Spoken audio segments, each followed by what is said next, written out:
Ne? Očitno v tem ne vidijo potencijala. Zdaj, ali se bojijo uporabe tega? Že na samem začetku, ko smo videli, kaj se dogaja s Facebookom, kaj se predvsem dogaja s Twitterjem, vse meni bilo kristalno jasno, kaj se bo zgodilo. Zgodilo se bo to, da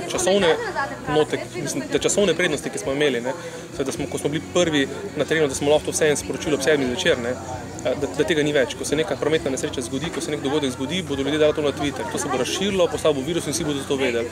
Ekskluzivnih zgodb, spet bo rekel drugače, ekskluzivnih informacij tako rekoč ni več. Ne. Ekskluzivne zgodbe pa še vedno obstaja. Spravi zgodba, ki jo sam najdeš, ki jo odkriješ, raziščeš, jo lahko potem zvečer objaviš. Da boš pa objavil ekskluzivne informacije, da se bo Janez Janša poročil, ne. Tega se pa ne da. Na trenutku, ko je rumor prišel ven, ne, se je pojavila dilema, a damo na Twitter, a ne damo na Twitter. Mislim, če se Janez Janša poroči, to bodo vsi vedeli, prej ali slej. Če na sami poroki 800 ljudi nekdo bo to nekam dal, ne.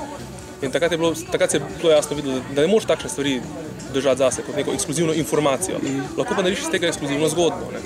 Zato pa zelo pozitiven push dela socialne medije nam. Ne. Zakaj pa drugi ne vem, res.